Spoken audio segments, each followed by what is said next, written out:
உள்ளவனுக்கு தரப்படும், இல்லாதவனிடம் இருந்து இருப்பதும் எடுத்துக் கொள்ளப்படும். நியாயமா அது? ஒரு முதலாளி இருந்தார். ஊருக்கு போகும்போது அவருடைய 3 சீடர்களை கூப்பிட்டு, அவர்கிட்ட அவ்வளவுதான் இருந்துச்சு, பிரிச்சு கொடுத்துட்டார். 4 ரூபா கொடுத்தாரு, அவனுக்கு 2 ரூபா கொடுத்தாரு, அவனுக்கு 1 ரூபா கொடுத்தாரு. பாரு 3 மாசத்துல திரும்பி வருவேன், கணக்கு சொல்லிட்டு போயிட்டார். 3 மாசம் கழிச்சு திருப்பி வந்தார். 4 ரூபா கொடுத்தாங்கல்ல, அவன் 8 ரூபாய் ஆக்கி வச்சிருந்தான் பிசினஸ் பண்ணி.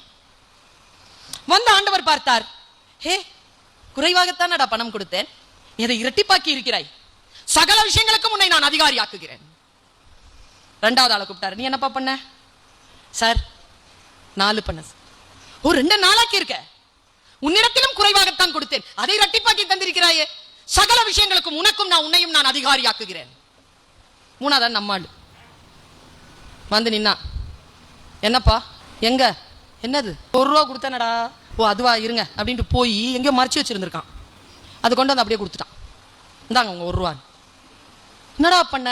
நீ வேற சொன்னியா போய் 3 மாசத்துல வருவேன், அப்புறமா கணக்கு கேட்பேன்னு.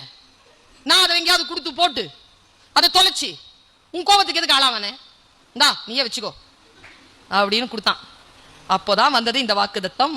உயர்வும் நேர்மையும் உழைப்பும் உன்னதமும் கொண்டு ஒன்றை இரட்டிப்பாக்குகின்றவர்களுக்கு தரப்படும். இது எல்லாம் இல்லாமல் வெறும் வீம்பு வார்த்தைகள் சொல்லி சுற்றி கொண்டிருக்கின்றவர்களிடம் இருந்து இருப்பதும் எடுத்துக் கொள்ளப்படும்.